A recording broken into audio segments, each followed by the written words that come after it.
matemática, com a física e com a computação. Aí, se você pensar em três conjuntos, a gente está nessa interseção aí. E aí, assim, tem uma galera trabalhando em física. Em física, esses dias eu fui numa tese de doutorado com um amigo meu, em física, e a tese do cara era fazer uma armadilha de íons para de falar de computação quântica. Você vai ver uma coisa bem interessante. Cada fenômeno da computação quântica, eu faço ele como um postulado da álgebra linear. Da álgebra linear complexa. E aí, pronto. Aí, eu que sou matemático, mas comecei estudando a física, eu trago a bola para o meu campo e aí eu sei jogar nesse pedaço aí. No pedaço lá dos físicos, eu entendo um pouco o que os caras estão fazendo. Porque é uma área interdisciplinar. Então, assim, dificilmente você vai dominar tudo.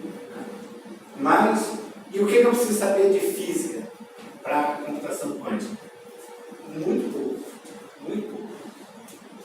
Você não precisa pegar, vou fazer os 3 volumes do Hadley, agora eu vou pegar o livro de quântica do Heisenberg, e agora eu vou. Aí você vai ver, você vai se decepcionar, porque você vai ver assim, você precisa de 2 conceitos ali, que você vai passar algumas noites pensando nele e não vai entender. Mas é isso que a gente vai precisar. Uma experiência que eu vou mostrar hoje é suficiente para a gente usar isso como a ideia da física quântica que vem por trás. O resto a gente vai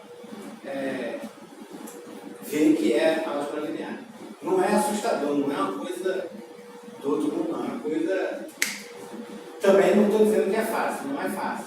Mas não é a disciplina mais difícil que tem. É porque é assustador, né? Quando o cara gosta de computação quântica, mas, assim, é igual a disciplina comum. Só que você precisa sempre traduzir a ideia da computação para a álgebra linear. O que está por trás de tudo ali é um pouco de álgebra linear. É isso que está fazendo o jogo. Então vamos tentar trocar essa sala. Então vamos recapitular. Alguém chegou depois da passar a lista?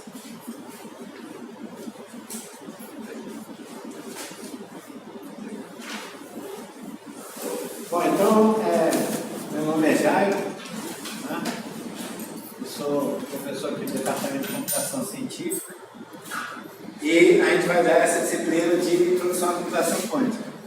Esse material está lá no CGA, vocês devem ter visto, né? Eu mandei, botei o avisozinho para o e-mail de vocês. Então, não precisa confiar nada, tá? O sumário que a gente vai seguir é esse aí. Veja, se a gente chegar nesses 8 tópicos aí, a gente cumpriu o mínimo de um curso de computação quântica, tá? Que é a introdução, aí é aquilo que eu falei para vocês. A gente vai dar uma relembrada aí em números complexos, vocês devem ter visto números complexos, quem não viu vai ver pela primeira vez, então para o negócio ficar pavimentado, ficar assim, autocontínuo, a gente vai estudar números complexos e espaços vetoriais complexos. Vocês fizeram um curso de cálculo vetorial, então o cálculo vetorial e o cálculo vetorial complexo é a mesma coisa, certo? Eu troco o R2 por um vetor complexo. Na parte de cálculo, aí são 2 mundos diferentes, né? O cálculo e a análise complexa são 2 mundos diferentes, porque, por exemplo, no cálculo você tem aquelas funções de classe C1, classe C2, né? E no espaço complexo não, se a função ela é diferenciável, ela é C infinito, direto. Não tem classe. C o quê? C infinito. Você pode... C infinito. Você pode derivar quantas vezes você quiser. O negócio é suave, tudo funciona. Tá? Aí aqui, ó, é a parte do salto do clássico quântico, a gente vai colocar como postulado os conceitos da física quântica como sendo conceitos de espaço vetorial complexo. Então a gente vai falar, acontece essa operação é o quê? É uma matriz de operadores autoadjuntos, e aí a gente vai definir isso aí no item 2. A gente vai ver um pouquinho da teoria quântica básica, tá? A arquitetura, não sei se vocês já estudaram a arquitetura de computadores, as portas lógicas. Então, assim, todas as portas que tem no computador clássico existem em paralelo na computação quântica, certo? E os principais algoritmos. Tá? Bom, e aí depois, se a gente avançar bem, a gente vê mais esses 5 tópicos aí. Tá? Linguagem de programação nesse ambiente da computação quântica, tá? Ciência da computação teórica, então vai desde você usar algoritmo probabilístico e depois algoritmo quântico, tá? A parte da criptografia, que é a aplicação, é a primeira grande aplicação importante. Então, assim, se você tivesse um computador quântico funcionando, rodando os algoritmos, que aí não tem, você poderia acessar a conta bancária de qualquer pessoa, comprar um cartão de crédito de qualquer pessoa. Você ia romper toda a criptografia clássica, que é baseada em quê? Em uma coisa que a gente aprendeu lá no primário, em fatoração de números primos. Certo? Você tem um problema muito simples que é assim, se eu lhe dou 3 números primos, você multiplica esses números primos e tem um número inteiro. Esse é um problema fácil. Agora, qual é o problema difícil? Eu te dou um número inteiro e te pergunto quais são os fatores primos desse número. Por que esse cara é difícil? Por que eu estou falando que é difícil? Porque assim, é fácil se eu lhe dou um número pequeno. Aí o que você faz? Eu falo assim, ó, 15 é primo ou é fatorado? Aí você pega, vou dividir por 2, vou dividir por 3, dividir por 3. Então 3 é o fator primo. Aí você continua, então, pelo menos você já quebrou, ele é 3 vezes 5, então agora eu vou fatorar o 5. O 5 é primo. Agora, se eu lhe der um número muito grande, o que é um número muito grande? A gente vai dar um exemplo aqui. Se eu lhe der um número com 60 dígitos, tá? Você pode pegar um computador que tem lá no LNCC, o Santos Dumont, que é o maior computador que tem no Brasil, botar ele para rodar, para quebrar esse número, e se você ficar rodando a idade do universo, ele não resolve o problema. Ou seja, teoricamente ele resolve. Agora, computacionalmente é impossível. Porque tem um tempo de computação. O Santos Dumont ele faz 1,1 bilhões de operações por segundo. Então ele ia testar 1,1 bilhões de números possíveis por segundo. E ainda assim, não ia nem chegar perto. E é um computador que tem uma conta de energia, a conta de luz desse computador é 300 mil reais. Quando montaram o computador, criaram outro problema. O laboratório lá que aceitou o computador não ficou ficou sem dinheiro para pagar a conta de luz.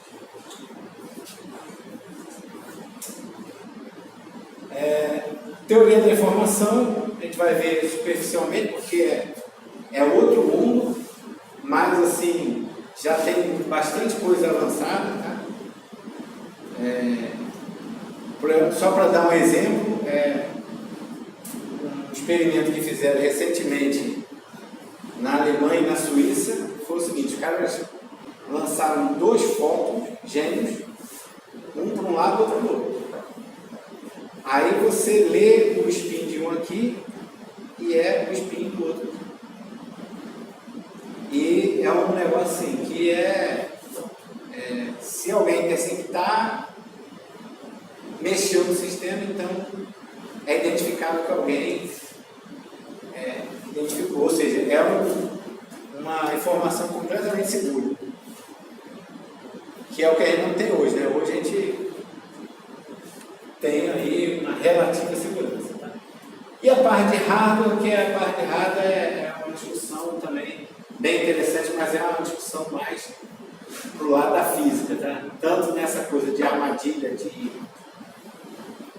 de íons, como na parte da ótica quântica. Então, a nossa parte principal é essa parte aqui. Bom, aí a bibliografia. Tá? Só para falar para vocês, o que eu acho que é importante de um professor? Vocês têm que prestar atenção no professor. O professor, qual o papel que ele tem importante? Ele vai lhe dar boas bibliografias. Vai lhe indicar boas bibliografias. Isso para você que está. Porque veja, eu tenho mais tempo que vocês. Vocês fazem quantas disciplinas? 8, 7, 6. Então você não tem tempo de ficar procurando a bibliografia. Certo? Então o professor, uma das coisas fundamentais é escolher uma boa bibliografia. E aí, o livro principal que a gente vai usar é esse aqui. Computação quântica para cientistas da computação, que são vocês. Por que tem que ser esse livro? Porque se eu pegar um livro mais geral, o cara vai entrar com toda uma parafernália que os físicos conhecem e que a gente não conhece, então a gente vai ter que estudar, e aí quando você vê, o semestre acabou e você não... Então tem que ser um livro mais direcionado. Quem tiver interesse em depois fazer um segundo curso, fazer o TCC, aí se aprofunda. Então, assim, esse é um excelente livro, cobre boa parte da teoria e ele não se perde nem com a parte com a matemática rebuscada, nem com a física rebuscada. Tá? Agora, alguma coisa de matemática, alguma coisa de física tem que ter, não tem como fugir. Então, esse aqui é o livro principal. Tá? Quem quiser o PDF, eu coloco lá no final. Esse livro aqui, uma introdução à computação quântica, é uma ediçãozinha em português. Ele vai te dar uma ideia geral de computação quântica. Né? Ele é gratuito, você entra lá no site da Sociedade Brasileira de Matemática Aplicada e Computacional e baixa o livro em PDF. Se quiser comprar, eu acho que custa R$15. Mas se você não quiser, tem um PDF lá que você pode baixar. A sociedade existe para isso. Aí, os autores, o autor principal aí, o Renato Portugal, que é um dos principais pesquisadores de computação quântica que tem no Brasil. Ele, inclusive, veio dar uma palestra aqui há 2 anos atrás, no evento que a gente organizou.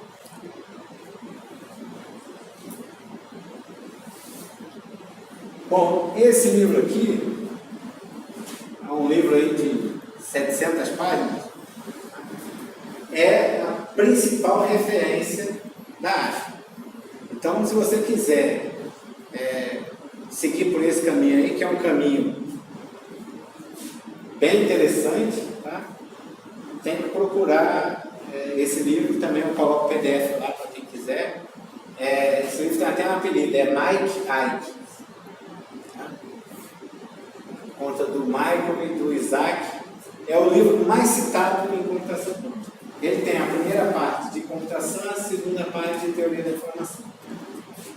É um livro, agora é um livro bem mais completo, bem mais profundo, que você, assim, que quem for para a área tem que conhecer. Quem não for, pode ficar por aí.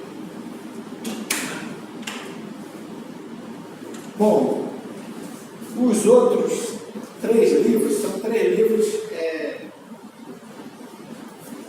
de divulgação científica, né?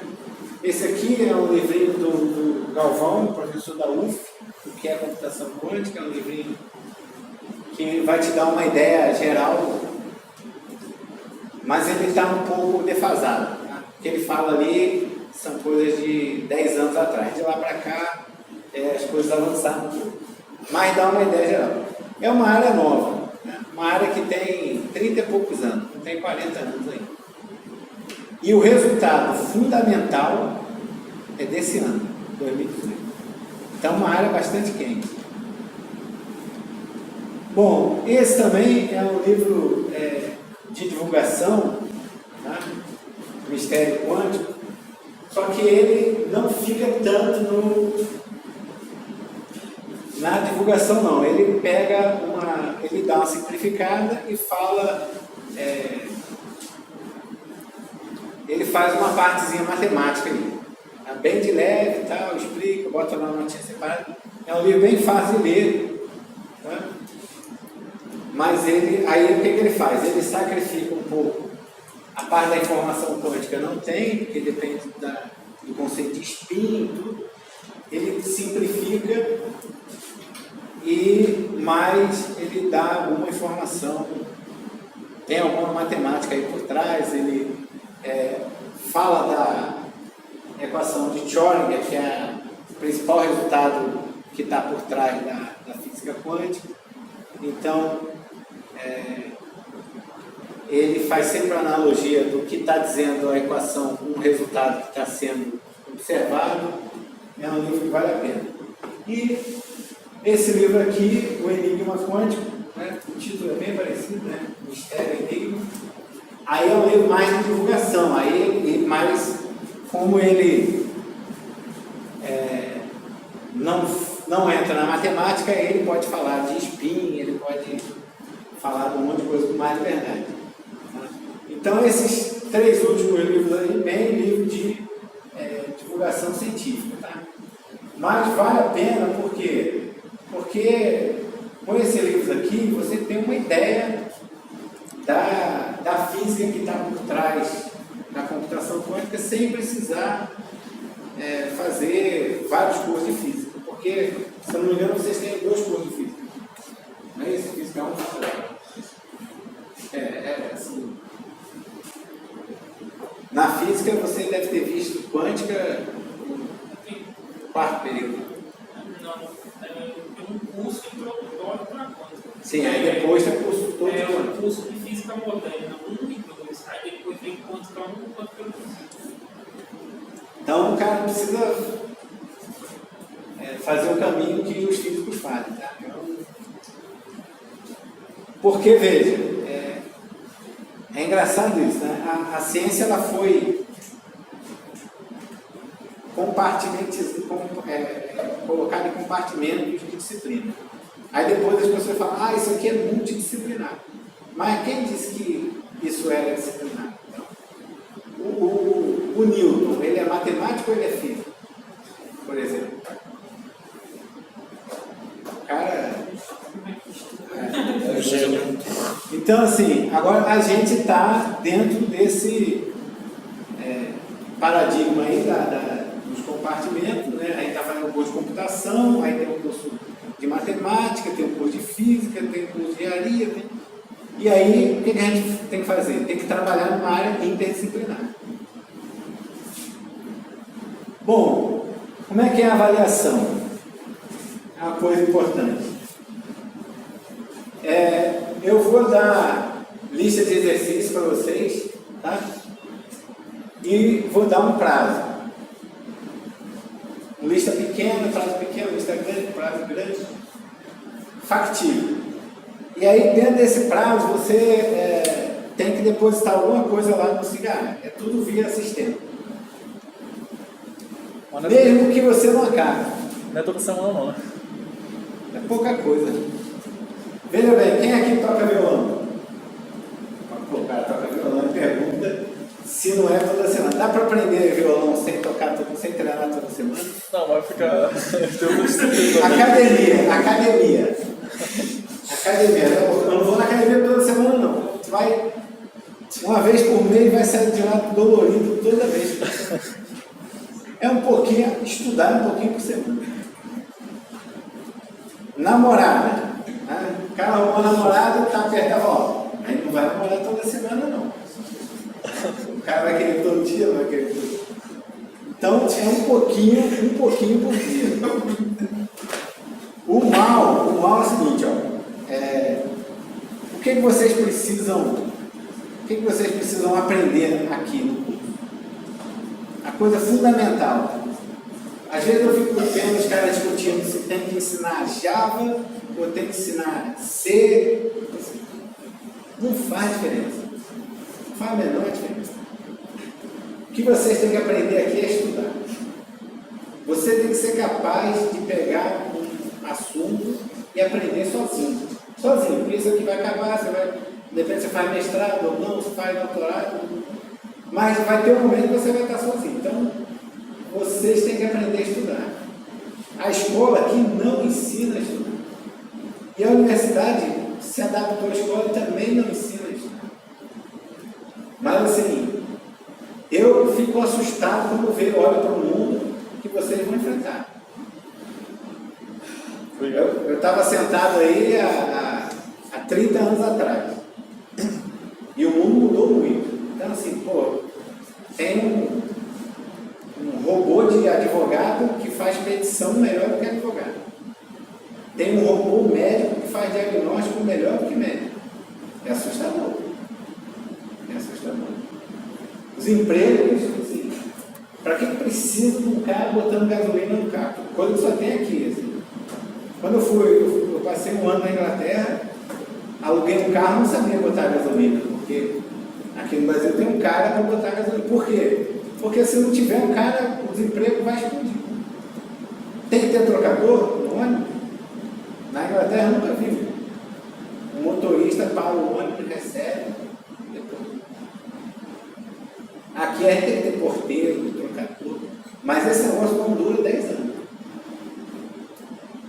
E assim, profissional, o cara, atendente de balcão, então você compra quase tudo pela internet.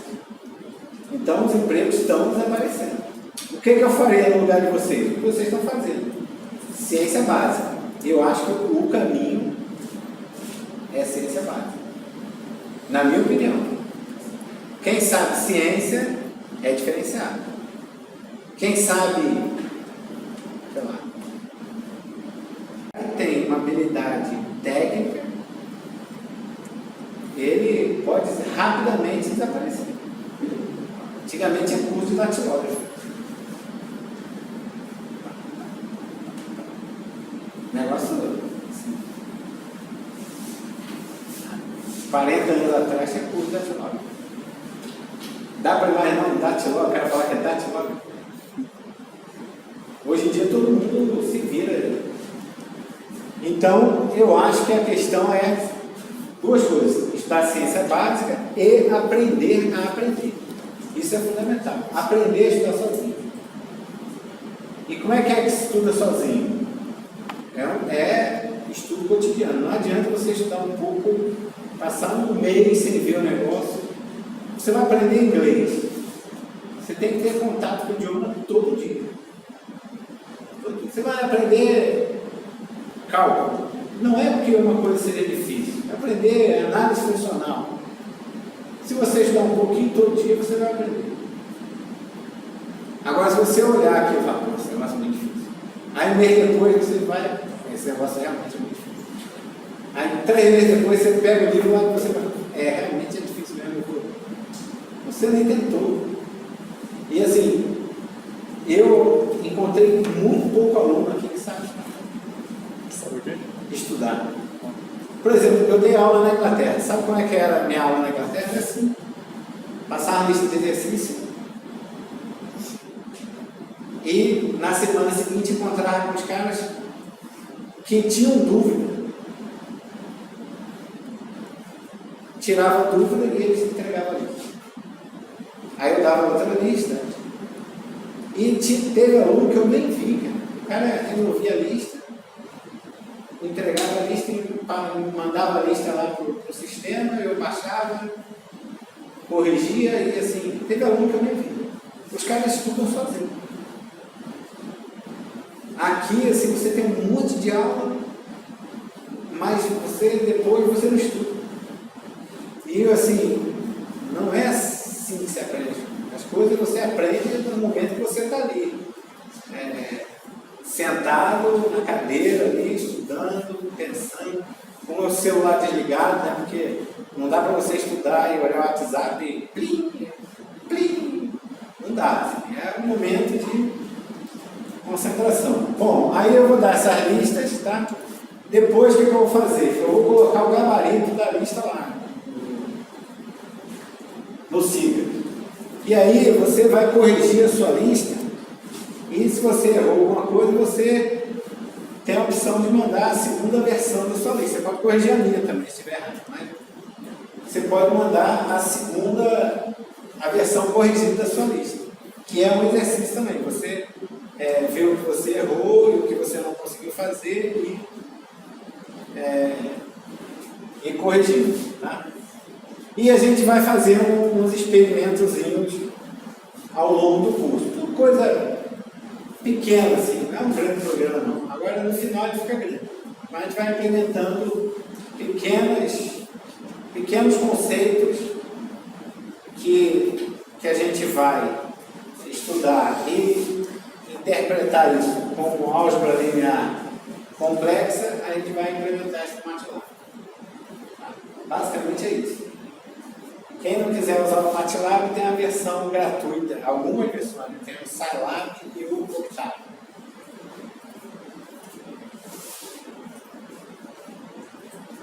Bom, então, a apresentação, isso aí é tira do meu lado, mas basicamente o que eu fiz na vida? Eu entrei na graduação em Física, na FRJ, aí passei 3 anos lá, e resolvi fazer matemática. Aí saí do curso, mudei de curso para fazer matemática. Aí fiz graduação em matemática, fiz mestrado em matemática, e aí resolvi mudar e fui fazer doutorado em computação científica na NCC. Então, eu fiquei rodando por aqui, ó, computação, matemática e física. Era matemática pura? Matemática pura? O mestrado foi matemática pura, foi em geometria riemanniana. E o doutorado foi em computação científica na NCC. Fiz doutorado na NCC, depois fiz um pós-doutorado na Inglaterra, na Universidade de Leeds, e outro na Espanha, na Universidade de Sevilha. Sou professor do UFPB há 10 anos. Bom, por que eu me dispus a dar esse curso de computação científica? Não é a área onde eu fiz doutorado, tá? Porque computação quântica é justamente a interseção dessas 3 áreas aí. Então, assim, aquilo que eu falei, dificilmente você tem pessoas trabalhando em computação quântica e se as pessoas vão conversar, elas não se entendem. Isso acontece em todas as áreas, na própria matemática pura. Matemática pura. Eu que sou da geometria, eu vou conversar com um cara de álgebra, assim, o negócio foi sendo tão especializado que a gente já não entende o que o outro cara está falando. Mas, assim, dá para você ter uma ideia geral, tá? E você pode trabalhar ou na área de algoritmos, ou na área de física, né? Que são problemas que estão postos aí pela computação, ou na parte matemática da coisa. Então, o que a gente costuma fazer? Puxa a sardinha para o nosso lado, né? E ali a gente consegue trabalhar. Dificilmente alguém é bom nas três coisas. A pessoa geralmente vai levar para o lado que ela tem mais facilidade. Tá? No meu caso aqui, o lado que eu vou puxar um pouco é o lado entre a computação e a matemática.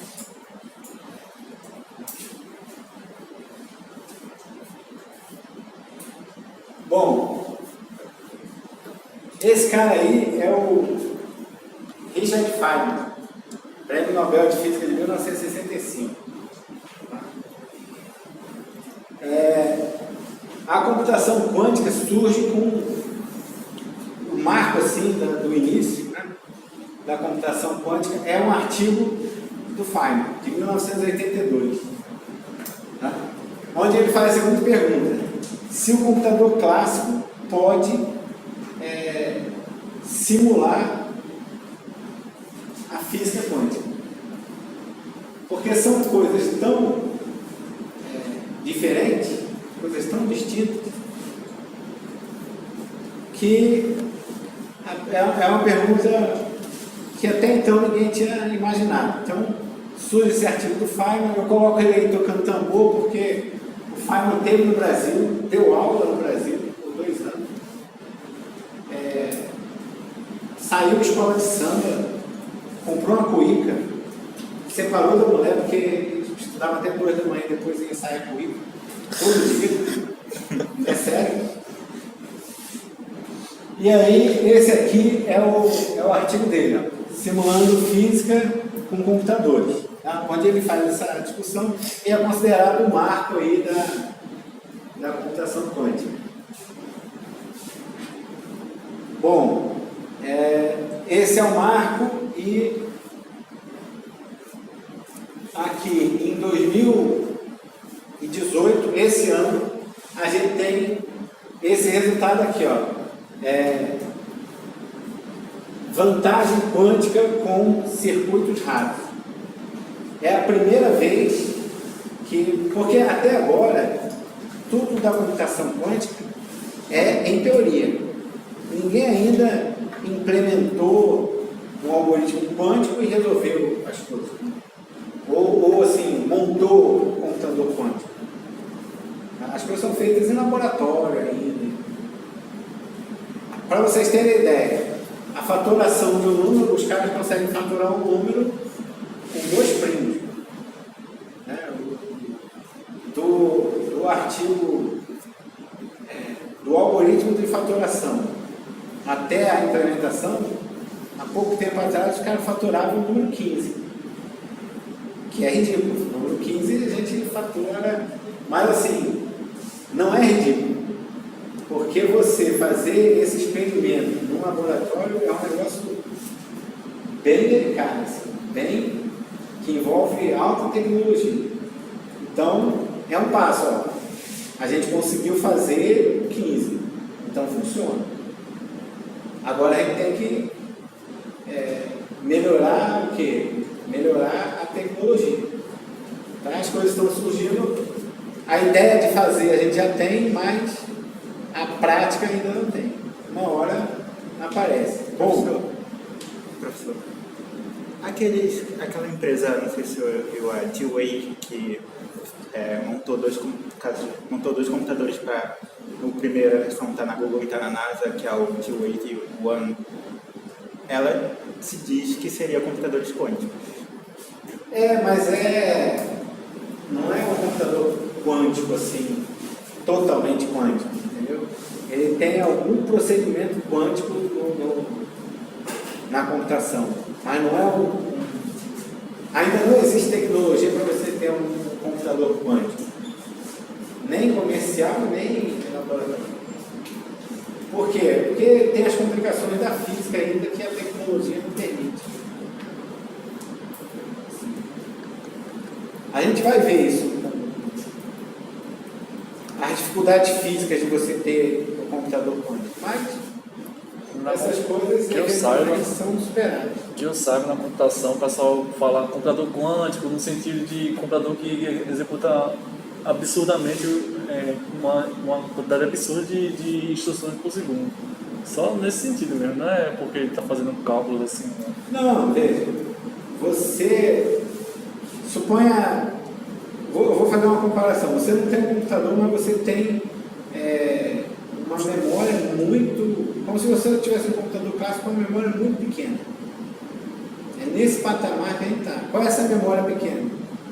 Eu não consigo ter vários fótons aprisionados no mesmo momento para criar um estado quântico e dali, entendeu? Inferir algum resultado. Então essa é a dificuldade. Né? Aí assim, o cara faz um negócio lá no laboratório com pouca possibilidade, com pouca memória, entendeu? E aí ele tem um resultado que é básico, mas é uma área que está avançando. E uma área que eu acho que nos próximos anos ela vai crescer bastante. Eu estou colocando aqui os artigos, né? Aí eu queria comentar o seguinte com vocês. Esse artigo aqui é bem tranquilo de ler. Esse aqui é uma conversa, tá? Do Fine. É relativamente tranquilo de ler. Esse aqui, se você baixar, eu posso colocar lá para vocês. Eu vou colocar. Vocês vão ver que tem um monte de matemática envolvida ali. Né? Basicamente, álgebra linear. É aquilo que eu estou falando. As demonstrações do cara são com álgebra linear e... Agora, assim, como é que você faz para ler um artigo? Isso é importante. Veja, ler um artigo não é como você pegar uma revista aí, Isto É, Veja, e ler de cabo a rabo, né? Ou essa revista científica aí. Ler um artigo é o seguinte, você tem que ter uma técnica para ler um artigo. E qual é a técnica para ler um artigo? A técnica é a seguinte, você lê um artigo genérico. Né? Esse artigo aqui, ele já é tão citado, já é tão discutido, já é tão conhecido, que assim, todo mundo da área vai ler esse artigo.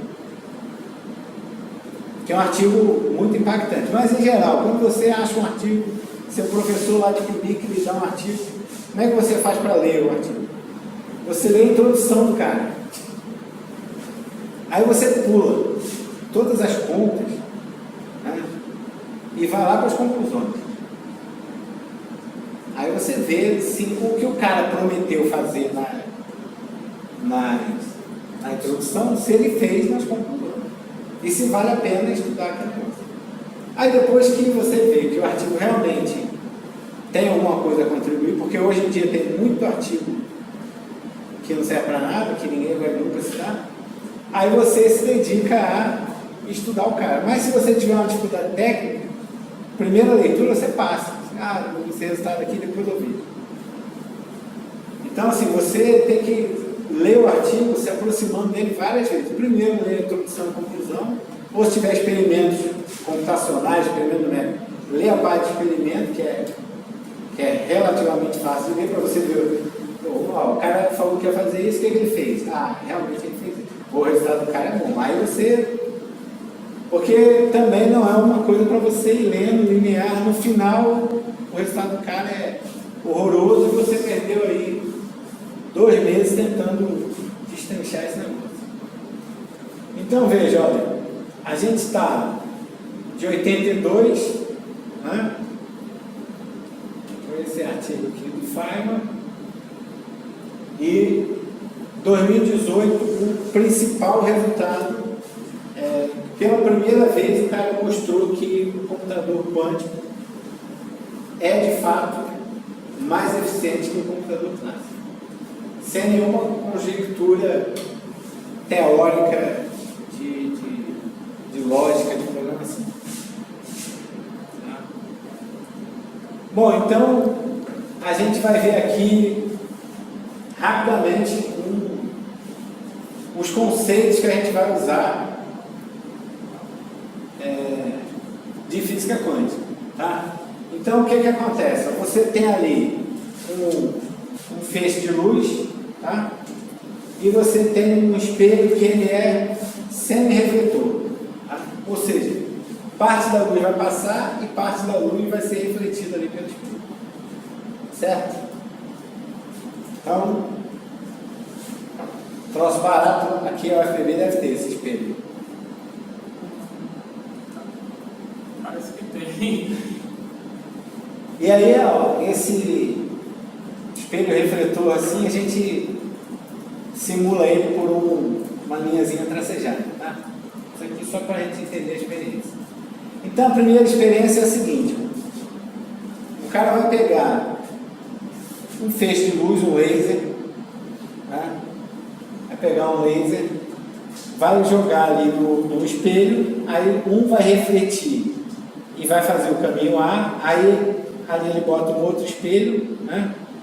Em cima ali do ele, bota um outro espelho, e esse feixe de luz vai lá pro sensor dele D1, certo? E a outra luz que não foi refletida, que passou pelo espelho, pelo primeiro espelho, ela vai ser refletida lá e vai pelo detector D2. E hoje em dia o que acontece? O cara ele pode regular o laser para ir um fóton de cada vez, que é a unidade básica aí da luz. Então vai um fotinho de cada vez ali. E toda vez que bate lá no refletor, faz um barulhinho. Tá? Então o que acontece? O cara ele vai saber se o barulho veio de D1 ou se o barulho veio de D2, e ele sabe se o fóton foi refletido pelo espelho ou não, né? Se ele passou por A ou por B, certo? E aí ele faz o que ele faz? Ele faz isso para um monte de fótons e vê na média quantos foram pelo caminho A e quantos foram pelo caminho B. Experimento bem bom, né? E ele vê que na média ficou meio a meio, certo? Em geral, isso aí, metade vai por A e metade vai por B. Bom, aí a gente coloca mais um espelhinho refletor, tá? Naquela bifurcação ali entre D1 e D12. A gente coloca um espelho refletor ali F. E aí o que a gente vai esperar agora? O que a gente vai esperar? A gente espera que aconteça o seguinte: o fóton, vai ter fóton que vai passar pelo espelho E, vai fazer o caminho B, certo?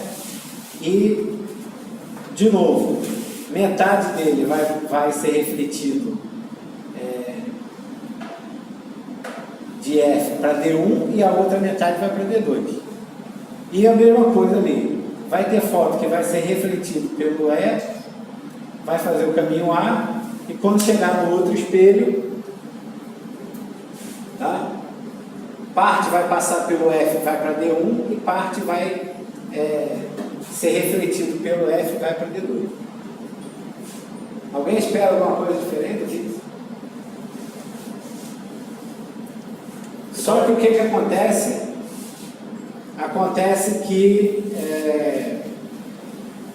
todos os fótons vão para o mesmo detector. Tá? Todo mundo vai para D1, nenhum fóton vai para D2.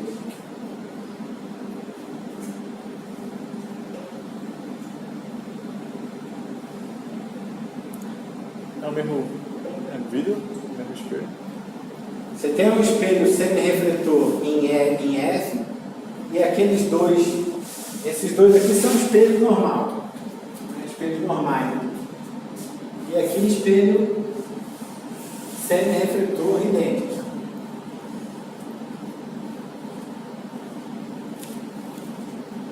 E aí esse foi o problema que perturbou a física aí no início do século XX, certo? O fóton, ele tem um comportamento de partícula, certo? Você pode imaginar o fóton como uma partícula, e aí como uma partícula, ele deveria continuar indo metade para cada refletor, para cada detector, para D1 e metade para D2. Aí qual a explicação que se encontrou para isso? Ela falou, não, o fóton ele tem um comportamento de onda. E toda vez que passa por um espelho semi-refletor, a onda é atrasada. Tá? De 1/4 do comprimento de onda. Então, veja, a explicação que a gente tem para isso. E aí a gente tem o que está acontecendo? Se a onda estiver em fase ali, como em cima, né? Na hora que eu somo as duas ondas, né? Uma está com a fase positiva e a outra está com a fase negativa, ela se anula. Tá? E se ela estiver ali com as fases iguais, ela somada, ela se amplifica. Certo? Então, qual é a explicação aqui? Ó? Tá aqui, né? Para frente ou para trás?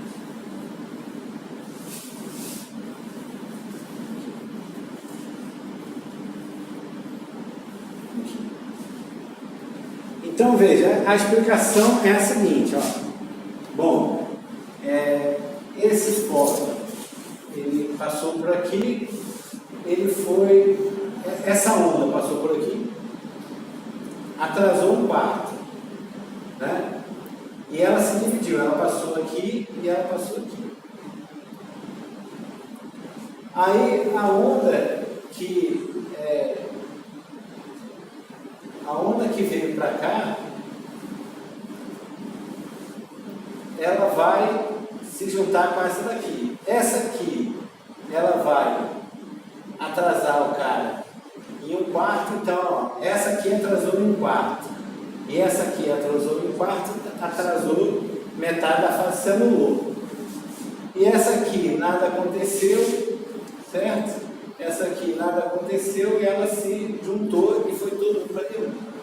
Pronto. O cara explicou por que D1, só D1 está identificando o fóton. Mas qual é o ponto? Veja, quando não tinha o espelho F, o fóton ele se identificava como uma partícula. O fóton era uma partícula que bate no negócio lá e faz um barulho. Certo? E quando eu boto o espelho F, aí o fóton resolve, né, usando o sentido figurado, o fóton ele fala, bom, já que tem dois espelhos, eu vou agir como onda. E aí ele age como onda e ele pode se somar ou se amplificar ou se cancelar. E aí é o seguinte, tem até uma experiência mais interessante do que isso, que o cara propôs essa experiência nos anos 60 e nos anos 80 foi possível fazer. E se eu colocar o espelho F depois do fóton ter passado pelo espelho F? Veja, você está falando de velocidade da luz, 300 milhões de quilômetros por segundo. É uma experiência bem difícil. Né? Você emitiu um fóton, Aí você sabe o tempo que ele vai levar até E. Antes dele chegar em F, você tem que jogar outro espelho ali para ver. E agora? Agora não tinha espelho. Por que então ele é uma partícula. Aí você bota o espelho depois. Né?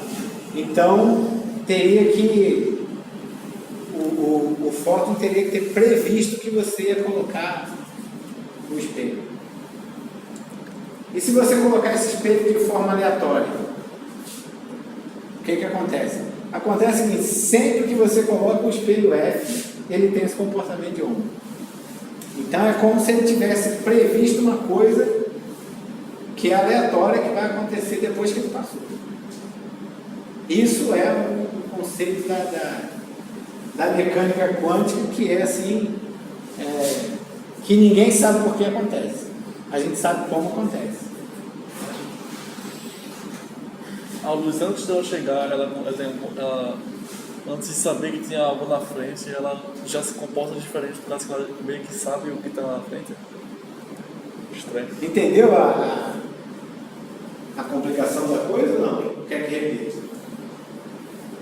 Ó, vou voltar para a primeira experiência. Tá? Primeira experiência, aqui. Não tem o espelho F, tá? O espelho, o fóton, ele vai se comportar como uma partícula. Aqui não tem nenhum problema, todo mundo entendeu. A bola de ping-pong que eu jogo, metade bate e passa por A, metade passa e vai pelo caminho B. Metade vai bater em D1, metade vai bater em D2. Bom, se eu colocar um espelho aqui, em F, esse espelho semi-refletor, o que acontece? O fóton ele muda o comportamento dele. Ele deixa de ser uma partícula e age como uma onda. Aí você pensa, bom, então, por que o fóton mudou o comportamento? Porque ele sabia que tinha um espelho F lá. Então ele se comportou como uma onda. Aí alguém propôs, bom, então vamos fazer o seguinte, vamos emitir o fóton e depois que ele passar pelo espelho E, a gente coloca o espelho lá em F. De forma aleatória. Eu fui fazendo essa experiência várias vezes. Todas as vezes que eu coloquei o espelho F, ele se comportou como uma onda, mesmo que quando ele passasse por E, o espelho ainda não estivesse lá. Então, assim, um dos caras que mais bateu na teoria quântica, vocês sabem quem foi? Einstein. Einstein morreu batendo na teoria quântica, que ele chamava de ação fantasmagórica à distância. Sim, é um negócio incompreensível. Mas o que acontece no laboratório é isso. E veja, enquanto está acontecendo esse comportamento de onda, o fóton ele está indo pelo caminho A e pelo caminho B ao mesmo tempo. Então, esse que é o ponto fundamental da computação quântica, que é a superposição ou sobreposição. O que acontece? Qual a diferença do computador clássico do computador quântico? No computador clássico você tem ali duas possibilidades, ou 0 ou 1, certo? Ou tem corrente ou não tem corrente. É claro que você sempre tem um limiar para dizer que abaixo desse limiar não tem e acima desse limiar tem. Do ponto de vista de engenharia, 0 não é 0, 0,001 pode ser 0, depende do limiar. Mas assim, pensando de uma forma bem tradicional, ou eu tenho 0 ou eu tenho 1, certo? Então cada bitzinho ali ou é 0 ou é 1, e eu vou colocando bits. Se eu quiser aumentar a minha capacidade computacional, o que eu faço? Boto mais bit e vou aumentando a minha capacidade. O que acontece com o computador quântico? pode ser 0 e 1 ao mesmo tempo. Isso que é a chamada sobreposição. Certo? E aí o que acontece? Depois que você realiza uma medida e é possível você identificar da onde veio essa sobreposição, aí a onda colapsa. E aí o cara passa a ser um fóton. É um negócio assustador, é um negócio para você ficar assim, chegar em casa, acordar sua mãe que está lá dormindo e contar para ela esse negócio. Não dá para sair de um curso de computação ou de um curso de matemática sem você ver uma coisa que é do início do século XX. Isso aqui é uma coisa do início do século XX. Na engenharia tem até um dilema, porque esses estudos de transistores são de interesse da física também, porque o transistor resultou no Nobel da física. Aí o que acontece é que tem as junções PNP e PN. No caso, eles foram reduzindo tanto o resistor para aumentar o poder computacional, né? Foram reduzindo tanto o resistor, chegou a um limite, por exemplo, de 6 átomos de silício, algo assim. E quando chega nesse limite, o elétron ele é espalhado nessa região, de 6 átomos de silício, ocorre um efeito chamado tunelamento quântico, que mesmo com esses 6 átomos, e você impedindo que esse elétron passe, ele pode passar porque ele tem um comportamento de onda. A onda consegue passar. É como eu estou falando aqui, tem ondas sonoras, né? O meu falar produz ondas na atmosfera e essas ondas elas conseguem ultrapassar de tal forma que qualquer pessoa que estiver do outro lado ela pode escutar. O mesmo acontece com os elétrons e esse problema do transistor. Aí surge esse dilema aí. O grande problema de você ir reduzindo cada vez mais o seu processador é que em algum momento você vai entrar numa escala quântica. Então, assim, você tem um limite físico para continuar reduzindo o computador clássico. Então, o que acontece?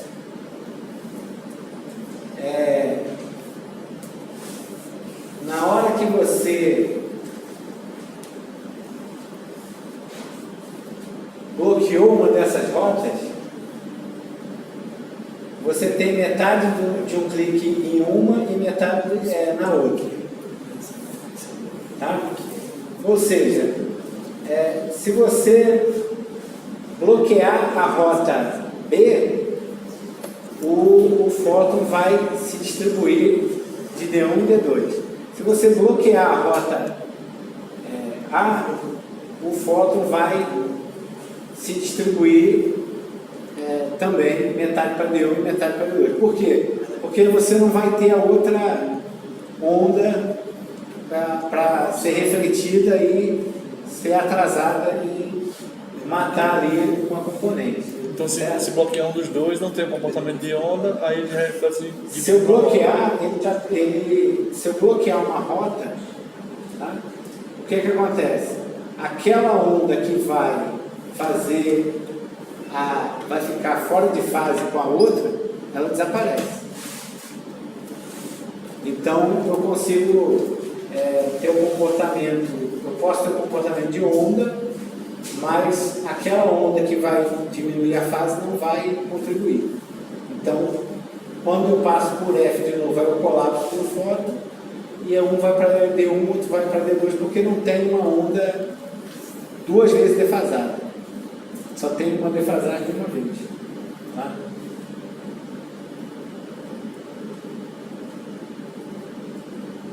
Então, veja, essa parte aí, a explicação é essa, que tem um comportamento de onda, tá? Mas veja, tudo que a gente está falando aqui, o fóton passou por A, o fóton... Isso aí, assim, é a interpretação do negócio. Ninguém vê o fóton passando. Entendeu? Porque uma das coisas da mecânica quântica é que se você medir, você interferiu e aí o sistema colapsou e acabou a sobreposição e você caiu num resultado clássico. Então só existe sobreposição se você não medir. E isso é uma dificuldade teórica grande, porque assim, como é que eu vou ter um sistema completamente isolado? Fisicamente completamente isolado. Isso é um dilema bem grande da teoria.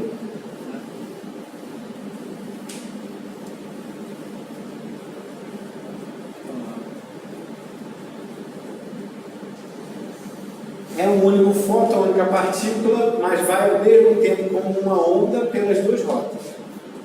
É uma só partícula, só ocorre um clique, nunca dois. Tá? Então, são esses conceitos aqui que a gente vai usar. Tá?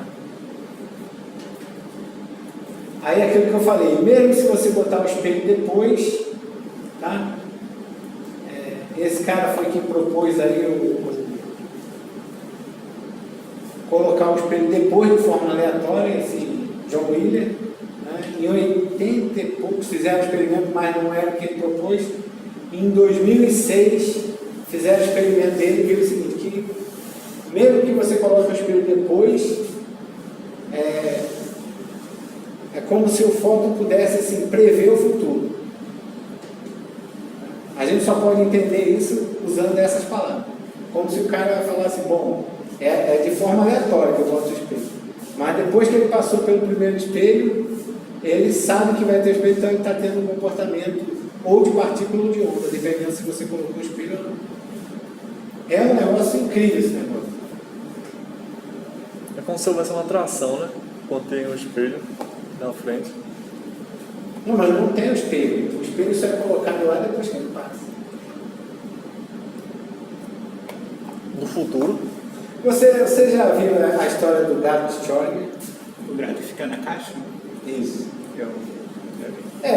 É assim, é uma brincadeira com esse conceito aí. Entendeu? O gato de Schrödinger é uma brincadeira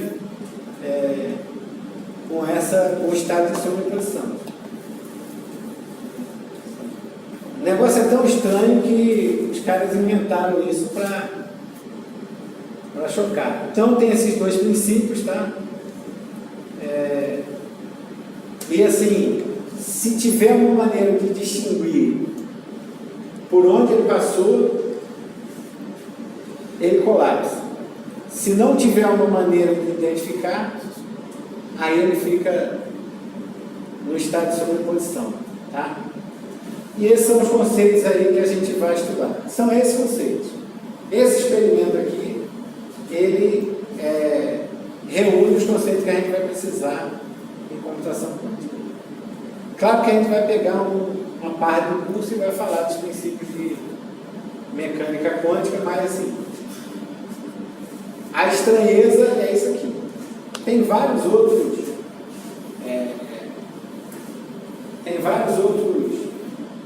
experimentos que você pode ver, mas assim, as ideias fundamentais são essas. Esse estado de sobreposição aí que é uma coisa que mexeu com as estruturas da física, porque se não fosse isso, a física seria uma disciplina encerrada, né? Se a física fosse só clássica, não tem mais nada para ser feito. Graças a Deus, tem a mecânica quântica, os caras têm emprego, né?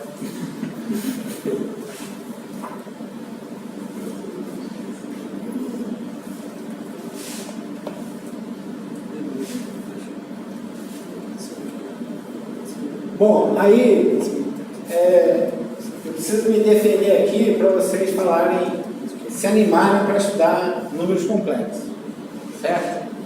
Então, veja só, a gente precisa de um modelo que consiga capturar o comportamento de uma onda. Porque eu posso somar duas ondas e ter uma coisa menor do que eu tinha anteriormente.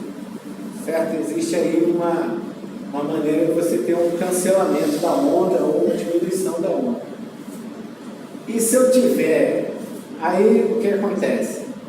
A equação de Schrödinger, ela assim, é uma equação de onda. É uma equação que modela um fenômeno ondulatório.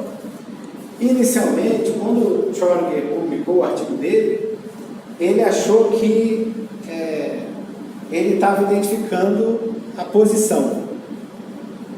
Tá? Ele publicou assim. Mas depois viu que o que ele está identificando não é a posição, mas é a raiz quadrada da probabilidade do foco estar naquela posição. Então, o estado lá da equação dele, que aí assim, é um mundo que, se eu for falar da equação de Schrödinger, a gente pode falar de equações diferenciais parciais, pode entrar em um caminho da matemática e pode trabalhar a vida inteira nesse negócio. No nosso caso, a gente vai trabalhar com a versão discreta. Então, na versão discreta, eu caio na álgebra linear e aí a gente consegue fazer as coisas funcionarem com um pouco ferramental matemático. Mas, assim, essa equação, ela associa uma equação de onda a uma probabilidade. Certo? Isso que está dizendo a equação de Schrödinger. E se a gente usar uma probabilidade, a probabilidade, já fizeram curso de probabilidade? A probabilidade é um número entre 0 e 1, tá certo? Então eu tenho duas maneiras de simular esse cara. Eu posso simular por um número real, entre 0 e 1. Né? 0, um evento que não vai acontecer nunca, P, um evento, um evento certo que sempre vai acontecer, e um evento que pode acontecer ou não, é uma coisa entre 0 e 1. Certo? Ou então eu posso simular isso com um número complexo, A mais BI. Né? Isso vocês estudaram alguma vez na vida? Ou não? Nunca viram? Alguém nunca viu? São bem difíceis. E aí eu posso calcular o módulo desse número complexo. O que eu faço?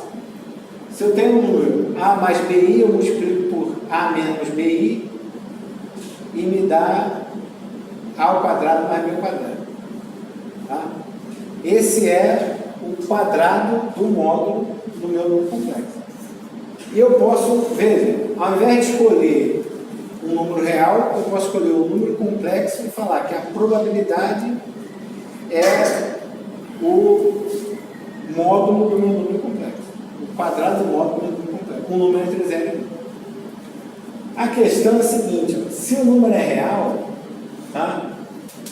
Entre 0 e 1, P1 e P2 são dois números reais entre 0 e 1, P1 mais P2 é maior do que P1.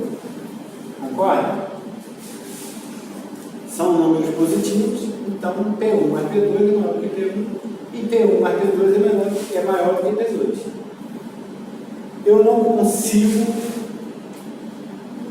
modelar o fenômeno da interferência, que é um fenômeno fundamental da física quântica.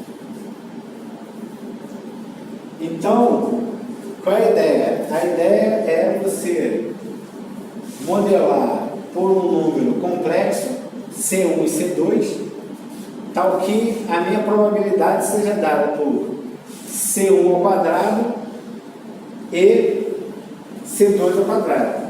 E aí, nesse caso, pode ocorrer o quê? Pode ocorrer que C1 mais C2 ao quadrado, esse ao quadrado quer dizer que eu estou fazendo C1 mais C2 e multiplicando por...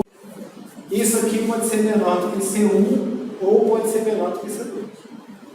E aí você está vendo aqui que é um caso de interferência. Entendeu? Então, aqui tem um exemplinho.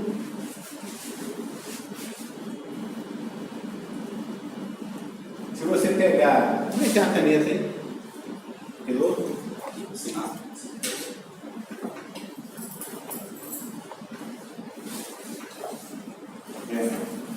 Se você pegar C1 igual a 5 mais 3i e C2 igual a 3 menos 2i, Menos 3. não é? Menos 3, né? Menos 2i. O que acontece? Você tem que comparar C1 mais C2 ao quadrado com C1 ao quadrado e com C2 ao quadrado. Quem é C1 ao quadrado? C1 ao quadrado é 5 mais 3i que multiplica 5 menos 3i. Certo? O conjugado desse cara aqui. E isso dá o quê? Isso dá 25. Esse cara aqui, ó, com esse, dá menos 15, mais 15i, vai embora, e esse cara aqui dá 9, né? Aí aqui você tem mais com menos, menos, mais o i ao quadrado, mais. Então esse cara aqui dá 36. Tá certo isso?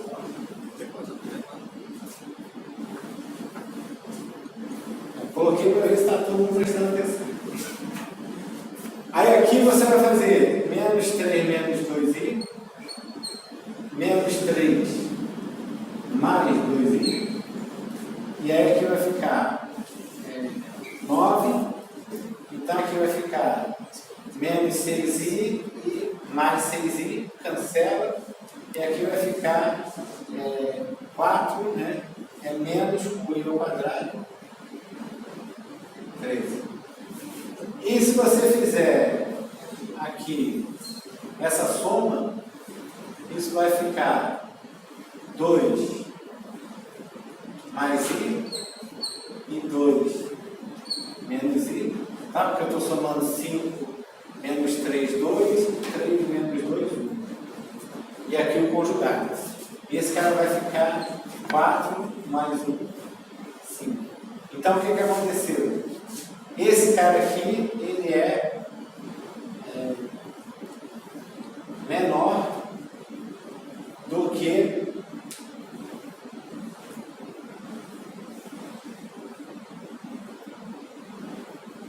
os dois, né? Ele é menor do que o mínimo. Não vou complicar não. Ele é menor do que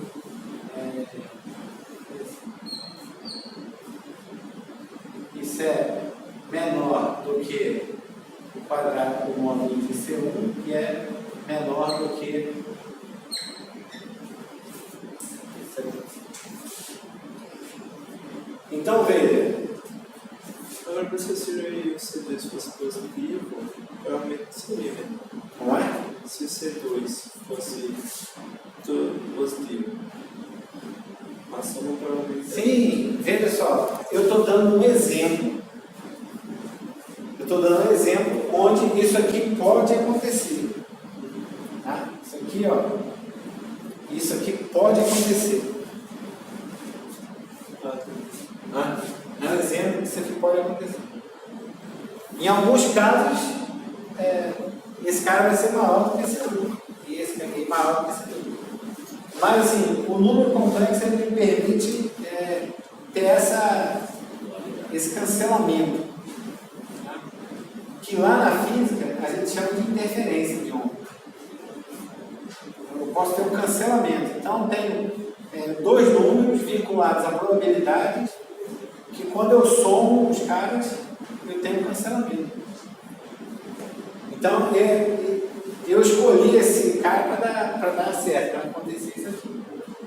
Que nunca, isso aqui, ó, nunca vai ter um exemplo que esse cara aqui vai ser menor do que P1, vai ser menor do que...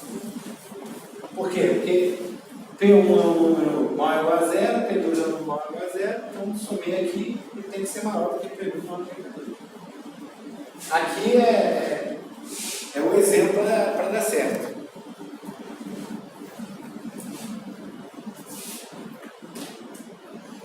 Só porque fica, por exemplo, mais 3i e menos 3i. É porque quando a gente estudar números complexos, o que acontece? O que é o quadrado do número complexo? Você pega o C1 ao quadrado é igual a C1 vezes o conjugado de C1. E aí, se C1 é igual a A mais BI, o conjugado de C1 é A menos BI. É a definição de complexo conjugado. Certo. Entendeu? Isso vem na onde? Bom, por exemplo, esse número aqui, tá? 5 mais 3i, se você pensar assim no plano,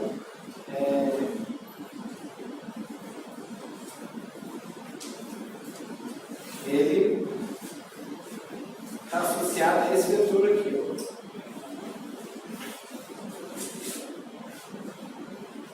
E se você pensar no teorema de Pitágoras, você tem aqui, esse cara aqui é 5 ao quadrado mais 3 ao quadrado. Que é o que aconteceu aqui, ó. 5 ao quadrado mais 3 ao quadrado. Então, por que eu tenho que multiplicar pelo conjugado? Porque se eu elevar esse cara aqui ao quadrado, se você fizer 5 mais 3i ao quadrado, isso dá quadrado primeiro, mais 2 vezes o primeiro pelo segundo, 30i, não é isso? Menos 9. Então, esse cara aqui, ó, ele é um número complexo. Só que o módulo é um número real. É essa medida aqui, ó.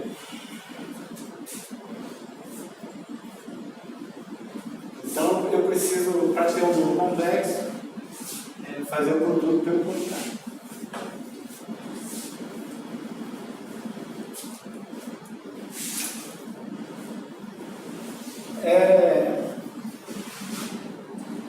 Uma aplicação interessante de números complexos é o seguinte: se você tem um oscilador, uma mola, um peso numa mola, você simula isso, você cai você modela isso com uma EDP, uma IDO de segunda ordem e tal, resolve, aí dá uma função periódica. Certo? Se você coloca um oscilador, mas você coloca um amortecimento nesse cara, uma oscilação que vai diminuindo, quando você modela esse cara e resolve essa EDO, ela vai aparecer uma solução complexa. E isso tem aplicação prática interessante. Uma delas qual é? O amortecedor do seu carro. Imagine você vir para essa estrada esburacada aqui e não ter um amortecimento. Você vai passar no buraco e vai vir quicando até aqui. Então tem que ter você tem que forçar que a oscilação, assim, a mola ela vai dar bater no buraco e vai oscilar, mas vai ter ali dentro um pistão que vai ficar puxando a mola para ela fixar de novo. Eu não sei se vocês já andaram naquele Jeep Williams. Já andaram naquele carro? Aquilo ali, você olha por baixo dele, o amortecimento é com fecho de molas. É também amortecido, porque o fecho são vários fechos. Mas quando ele passa no buraco, ele tom. É uma aplicação importante. Você só resolve o problema. Então, às vezes as pessoas falam assim, não sei para que está no número complexo. Assim, se não fosse número complexo, você ia passar no buraco, no início do teu passeio e ia quicando até o final. Você passar num buraco lá em Recife, que só tem buraco, ia chegar em João Pessoa quicando.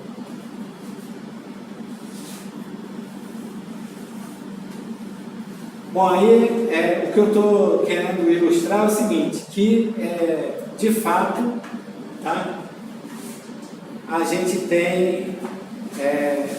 só consegue simular essa interferência se a gente entender essa probabilidade como um número complexo que ao quadrado ele é igual àquela probabilidade.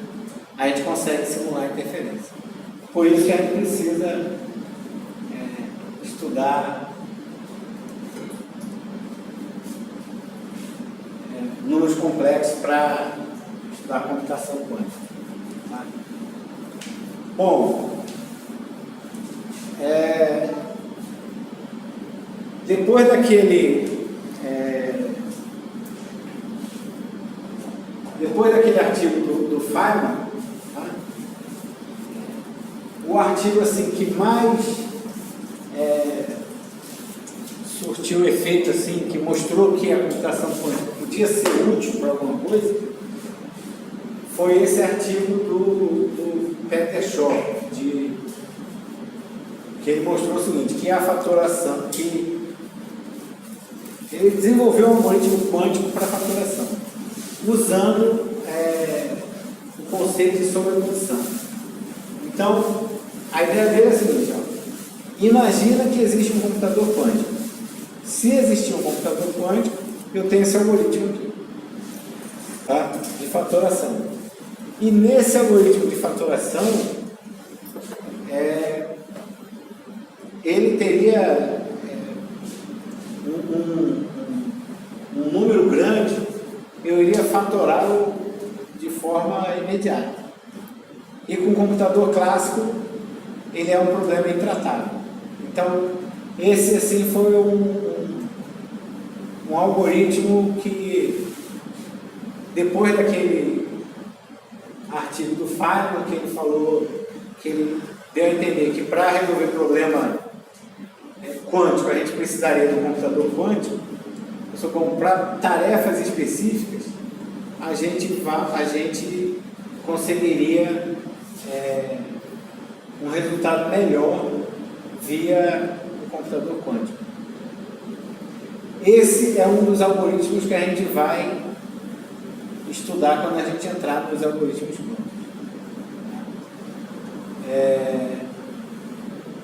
E outros, né? Por exemplo, fazer busca no banco de dados. Também é um algoritmo que tem um custo computacional alto. Você vai lá, né, busca um cara, compara com esse, aí busca outro, compara, aí é maior, então eu volto para esse, pego o outro, venho comparando. Então, assim, você tem que fazer muitas buscas no seu banco de dados.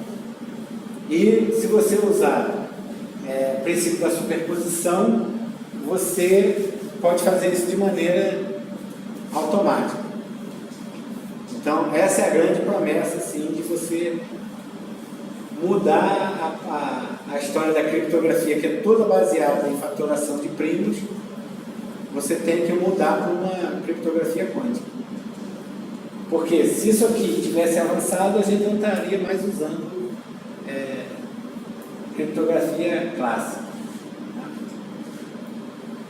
Aí a matemática que tem por trás aí é uma matemática bem interessante. Por quê? Essa ideia de você ir dividindo, tentando fazer divisão, tá? Para ver se o número é fatorável ou não, ela é associada a você achar a periodicidade de uma função. Sabe o que é uma função periódica? A cada período ela se repete, certo? Por exemplo, a função seno e cosseno, né, são funções periódicas. Você fala, o que acontece aqui, eu ando um período depois, aconteceu a mesma coisa aqui. A função teve esse comportamento, eu andei esse período de tempo, acontecer a mesma coisa e quando eu andar esse período. Então veja, fatorar um número, o problema de fatorar um número inteiro, a gente consegue demonstrar via argumento de álgebra que é igual a achar a periodicidade de uma função. Tá? Dá para vislumbrar isso sem usar muita álgebra rebuscada. Por exemplo, suponha que eu quero ver se o número é primo. Certo? Então, o que eu faço? Bom, eu pego aqui 2, né?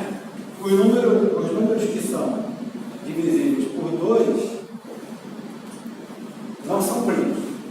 Concorda? Bom, então o que eu faço? Eu multiplico aqui por...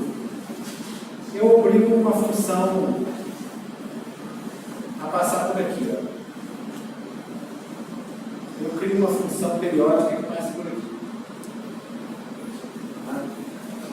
Isso é fácil fazer? É fácil fazer. Por quê? Se a função cosseno de x, ela vai passar 0, aí quando chega aqui, em π sobre 2 ela é 0, aí aqui π, aí aqui é 3π sobre 2. Se ela tem esse comportamento, o que eu faço? Eu quero ter esse comportamento no 2, eu multiplico esse cara aqui por 4 dividido por π e criei esse cara aqui. Certo? Bom, aí o número, eu posso fazer isso também para o 3. Então, assim, ó, esse cara aqui vai passar no 3, depois vai passar no 6, depois vai passar no 9, isso vai carregar. Já é. Obrigado. Mas não vai dar tempo. Computador velho, desgraça.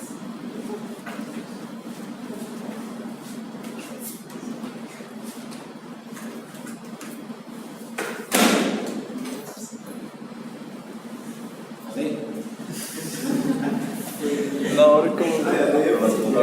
Foi só interferência. Bom, aí é o seguinte, veja. Qual é a ideia então? Então aqui passou no 3, né? Aí o cara passou no 5, ó. 5, 10. Então o que eu estou fazendo aqui? Eu estou criando funções cosseno que eu vou amplificando e ela vai, por exemplo, ela passou aqui no 3, no 6, no 9. Então ela vai matando todos os múltiplos de 3, todo múltiplo de 2, todo múltiplo de 5. Se alguém sobreviver aqui, por exemplo, o 7 sobreviveu, então o 7 é primo. Então, assim, eu posso fazer o produtório dessa função e olhar aonde ela passa pelo 0. Aonde ela passa pelo 0 não é primo. Certo? Aonde ela não passa é primo. Isso é uma ideia geométrica para não entrar na álgebra inteira. Mas aquele algoritmo aí que a gente... quando você não sabe o problema, você não conhece muita teoria, você resolve na força bruta. Então, se eu lhe dou um número assim, eu te pergunto, 1.585.000, é primo ou não é primo? O que você faz? Você cria um programinha, né? Você bota assim, para ir de 1 até esse número, de 2 até esse número, calcule o resto da divisão desse número por i. Se for 0, se o resto da divisão for 0, para. Pronto. O número não é primo. Esse é o teu algoritmo mais trivial de todos. Ou seja, o que eu estou fazendo? eu vou dividir o meu número por 2 e olhar o resto da divisão. É 0? Não. Aí eu incremento o meu denominador, faço a divisão e vejo se é 0. É 0? Não. Incrementa, aí é um negócio que vai tomar todo o seu tempo. Mas você pode pensar uma coisa um pouco mais inteligente. Essa é a força bruta. Precisa resolver, é isso que tem para fazer. Mas veja, se eu quero saber se um número é primo, eu não preciso dividir por todos os números até ele. Eu posso dividir até a raiz quadrada dele. Por quê? Veja, se o número, vamos supor, se o número é só um número aqui, 23. Aí eu dividi por 2, por 3, por 4, por 5, por 6. Depois que passou, eu sei que 5 vezes 5 é 25, certo? Então eu teria assim, que testar, por exemplo, se eu testei todos os números com 5,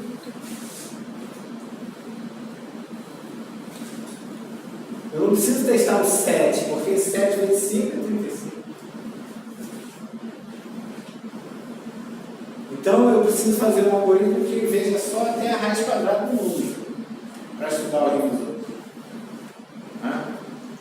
Eu preciso ver se esse cara é divisível por 5, por 4, por 3, por 2, por 1.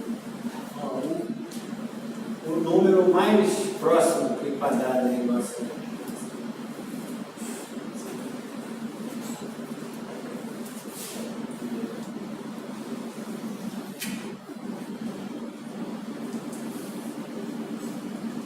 Aí, então você vê, 12 anos depois, né, vem a história, vem o paper do Peter Shaw.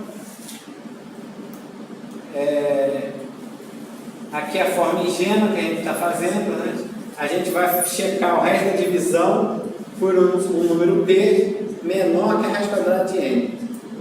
Tá? A gente vai usar aquele algoritmo que a gente pulou, a gente não vai fazer agora até o número, a gente faz até ao próximo inteiro, que é a raiz quadrada mais próximo da raiz de N. Tá?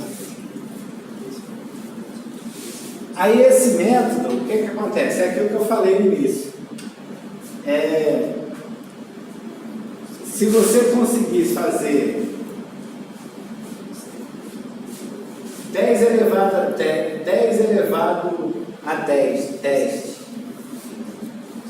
por segundo, tá? Repara, o computador que eu falei para vocês, o Santos Dumont, ele faz 1,1 vezes 10 a 9 operações por segundo. Esse é o maior computador da América Latina, que colocou o Brasil entre os top o quê? Top 500. Ver como é que está mal das pernas. Top 500.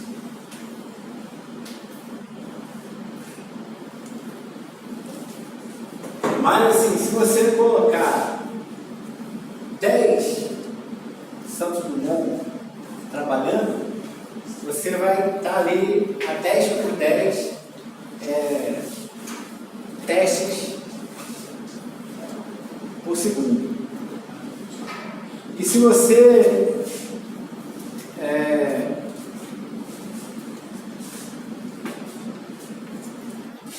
você for fatorar um número de 60 dígitos, você levaria mais tempo do que a idade do universo, que é essa aqui. Aqui está errado, que é segundo.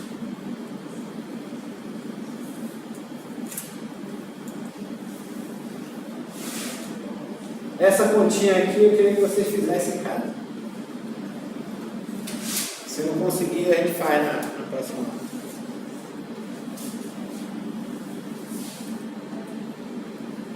segundos ali. Ali é um, não, tá certo. Segundo, 1 bilhão de segundos, né?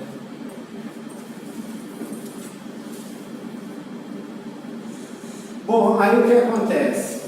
Aí aquilo que eu falei aqui, ó. A gente pode mostrar que fatorar um número é eu achar o período de uma função. Mas você cai no mesmo problema. Você teria que avaliar essa função em todos os pontos. Em F0, em F1, em F2, em F3. Tá? Só que se você usar um computador quântico, tá? Você tem uma sobreposição dos resultados, F0, F1, F2. E aí existe uma ferramenta chamada transformada de Fourier quântica. Então, com o algoritmo de Pegashaw, você ia usar a transformada de Fourier quântica e você teria a fatoração automática de um número. Existia um computador quântico para a gente fazer isso. Aí o que acontece? Bom, vocês já ouviram falar na transformada de Fourier? Transformada de Fourier foi um cara que trabalhou com a equação do calor. Aí ele propôs umas soluções periódicas, tá? E a gente tem uma transformada que é a transformada de Fourier. A transformada de Fourier ela tem aplicação em várias áreas. Se você trabalhar com, se você estudar imagens, por exemplo, alguém aqui já fez curso de imagens, processamento de imagens digitais? Os caras lá usam uma transformada de Fourier, só que é a transformada rápida de Fourier. Aí tem a transformada discreta de Fourier, né? Transformada rápida de Fourier.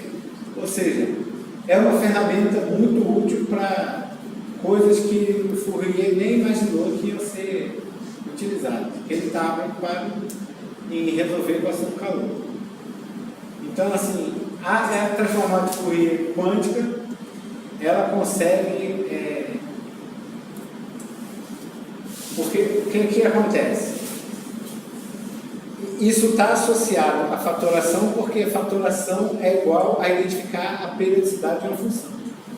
E o Fourier está trabalhando com funções periódicas. Então, quando você entende a fatoração de um número com a periodicidade de uma função, você pode usar as ferramentas lá da transformada de Fourier. E com isso você tem um ganho de uma fatoração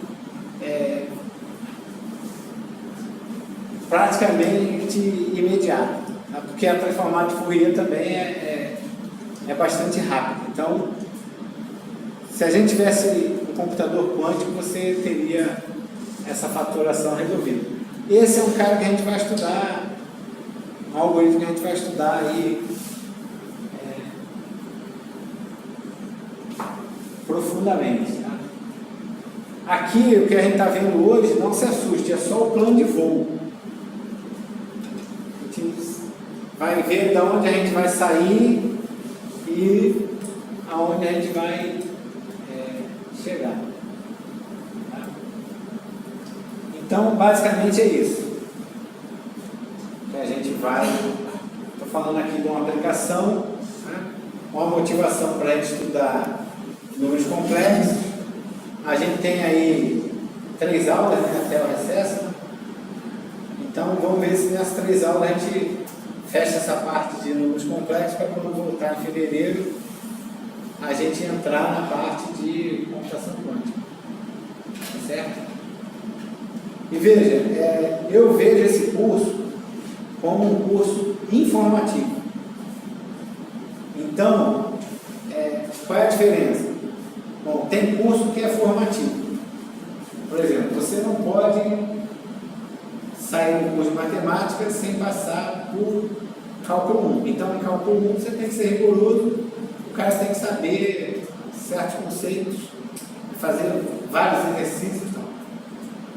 Aqui é um curso que você pode vir a Ah, gostei, vou trabalhar com esse negócio, vou me especializar nisso.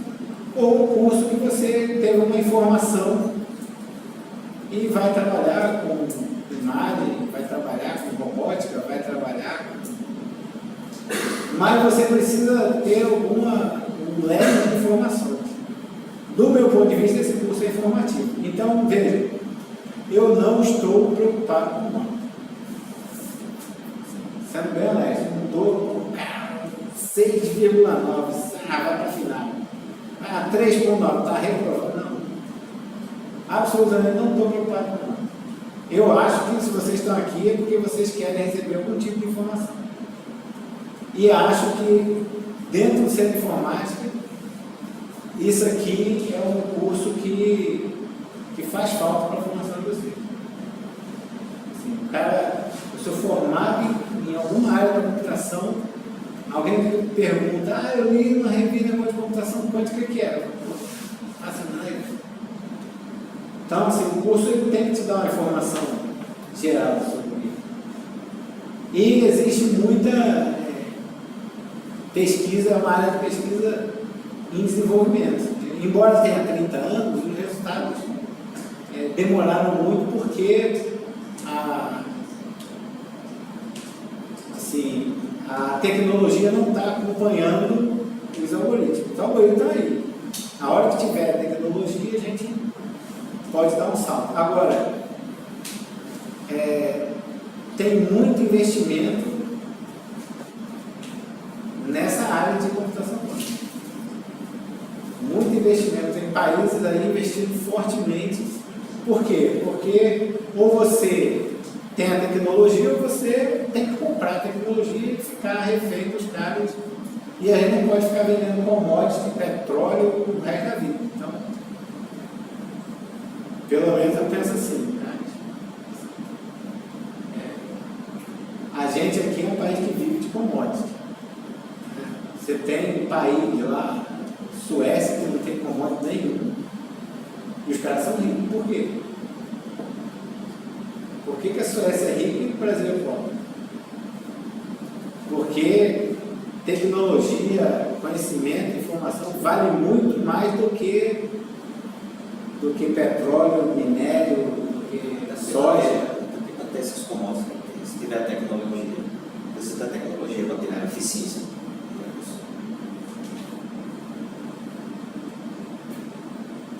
Então, o nosso plano de voo é esse. Semana que vem a gente começa com números complexos e assim, não estou preocupado, assim, se você veio aqui de corpo presente, assistiu à missa e não rezou, ok, não tem problema não. Mas se você está interessado e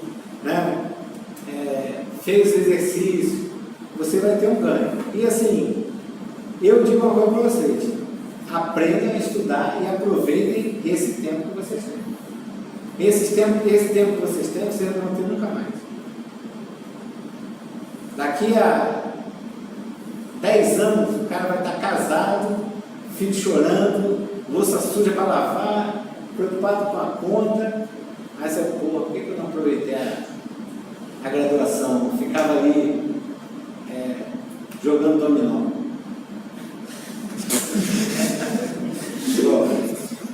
Eu passo ali e vejo a galera jogando dominó, é de partir o coração. Tudo bem, você pode jogar dominó e estudar. Eu tinha um amigo, eu morava no alojamento da FJ. Aí assim, eu tinha um amigo que a gente batia no quarto dele para tirar dúvida de cálculo. Aí o cara, ele fumava um baseado desse tamanho, tirava dúvida de cálculo. Eu falava, o cara é incrível, o cara fuma esse negócio e consegue pensar em cálculo. Agora, assim, o resto que tentava fazer com ele, se lascar. Só queria fumar, não queria estudar. E o cara estudava. Então, assim, você pode jogar dominó? Pode jogar dominó. Mas você não pode vir aqui só para jogar dominó. O ano passa, passou um ano, 2, 3, 4, vem a formatura, você foi, se formou. Assim, é como se você estivesse pagando a academia, indo para a academia e enganando o personal. O personal ele vai botar o dinheiro dele no bolso e vai para casa feliz. Entendeu? Assim, vocês são responsáveis pelo futuro de vocês. Vocês são adultos e responsáveis pelo futuro de vocês. Vocês têm que estudar. Resumindo, vocês têm que estudar. Porque se você não estudar, assim, você está comprometendo o seu futuro. Eu tenho um filho que é formado em engenharia de computação e o outro é formado em história. Eu nunca interferi. O cara falou, vou fazer música, beleza. Legal, boa ideia. Ah, não, vou fazer história. Beleza, então vamos fazer. Para mim, pode fazer o que quiser. Aí o meu filho que fez engenharia de computação, ele estudou na França. A matemática que ele estudou lá é muito pesada. A matemática da graduação que ele estudou na França é mais pesada do que a matemática que eu estudei aqui no Pará. O mundo é competitivo. Como é que você vai competir com aqueles caras lá da França? Não tem milagre, não tem milagre. Ele trabalha com Big Data. Aí, assim, algumas pessoas acham que podem trabalhar com Big Data sem estudar matemática. Não pode, não pode. Você é um profissional ou um usuário de software? Vocês têm que começar a pensar nessas coisas. Eu vou desenvolver o software, ou vou aprender o software e mexer lá dentro, ou eu vou ser um mero usuário que resolve um probleminha aqui que um aluno de graduação consegue resolver. É a coisa que vocês têm que começar a pensar. Eu sei que o futuro é incerto, a galera chama. Ninguém vai te chamar para, vamos ali estudar álgebra. Ninguém vai te chamar. Agora para jogar dominó, para fumar maconha, para jogar bola, aparece. Então até sexta.